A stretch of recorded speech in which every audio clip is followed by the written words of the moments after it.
Hello students.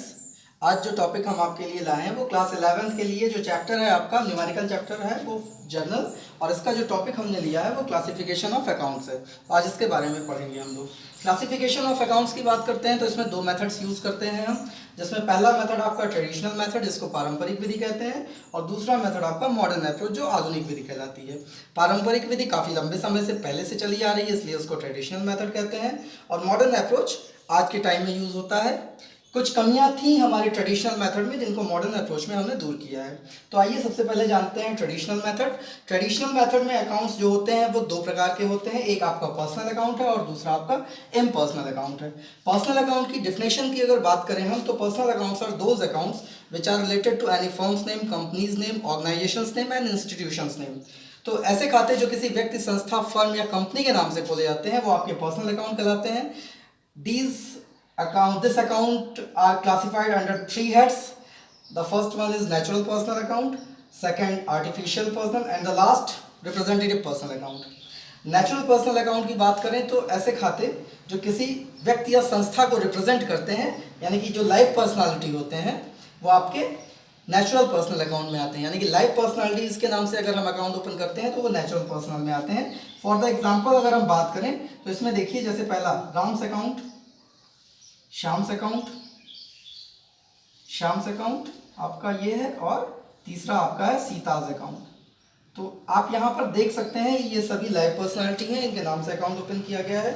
एक बात ध्यान रखिएगा, अगर व्यक्ति के नाम से अकाउंट ओपन होता है तो उसके साथ हम अकाउंट शब्द लिखने से पहले एपोस्ट्रोफी एस नाम के साथ लगा देते हैं, और अगर अकाउंट नहीं लिखना है तो एपोस्ट्रोफी एस लगाने की ज़रूरत नहीं है। फिर इसी तरह से आर्टिफिशियल पर्सनल, जब किसी संस्था के नाम से कोई खाता खोला जाता है तो वो आर्टिफिशियल पर्सनल अकाउंट होता है।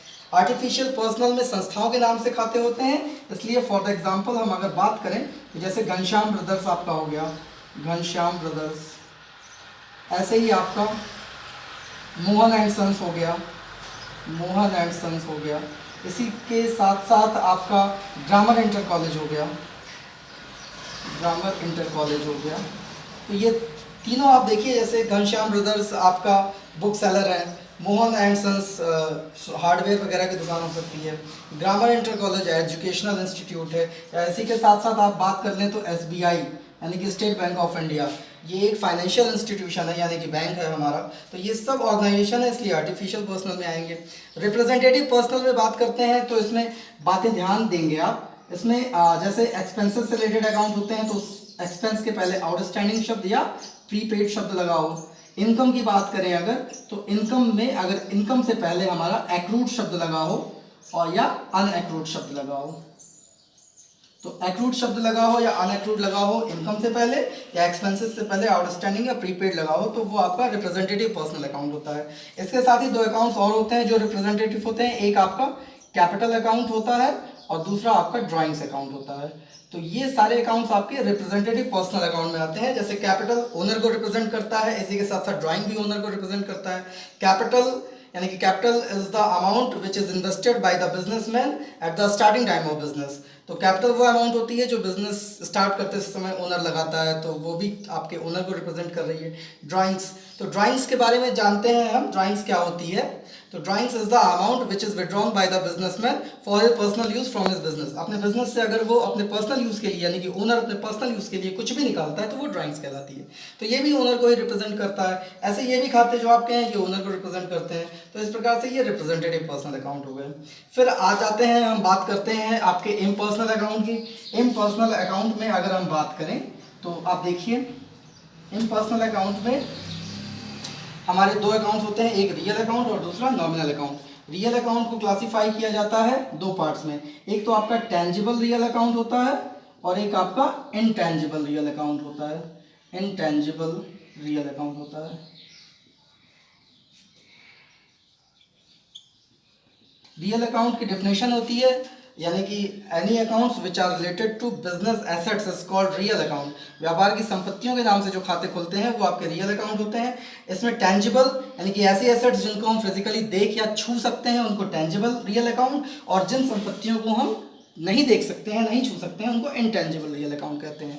टेंजिबल रियल अकाउंट में फॉर द एग्जाम्पल अगर हम बात करें तो टेंजिबल रियल अकाउंट में जैसे आपका मशीनरी हो गया, मशीनरी के बाद जैसे कैश हो गया, या आपका बिल्डिंग हो गया, तो ये सारी चीज़ें आपके टेंजिबल रियल अकाउंट में आएंगी। इनटेंजिबल में बात कर लें तो जैसे आपका गुडविल हो गया, कॉपीराइट हो गया, कॉपीराइट आपका हो गया जिसको प्रतिलिपि अधिकार कहते हैं। कॉपीराइट के बाद जैसे पेटेंट हो गया, पेटेंट आपका एकस्व या एकाधिकार कहलाता है। तो इस प्रकार फिर आते हैं इसके दूसरे पार्ट पर, इन पर्सनल अकाउंट के nominal account. Nominal accounts are those accounts which are related to business income, expenses, losses and gains.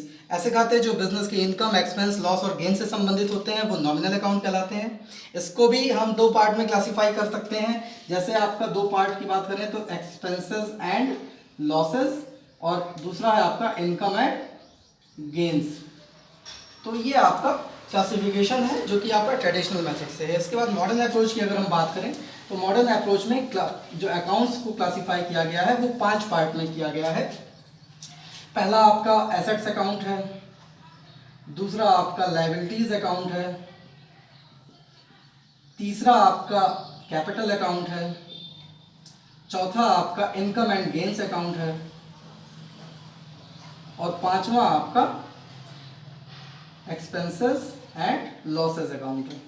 तो इस प्रकार लॉसेस अकाउंट है। तो इस प्रकार देखते हैं हम कि अकाउंट्स को क्लासिफाई करने के लिए दो मेथड यूज करते हैं, पहला ट्रेडिशनल और मॉडर्न। ट्रेडिशनल मेथड में 3 पार्ट में क्लासिफाई किया गया है और मॉडर्न अप्रोच में 5 पार्ट में।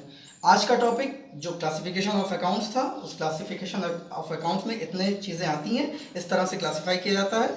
बाकी इससे रिलेटेड जो रूल्स होते हैं वो हम आपसे नेक्स्ट क्लास में डिस्कस करेंगे। आज के लिए बस इतना ही। Thank you.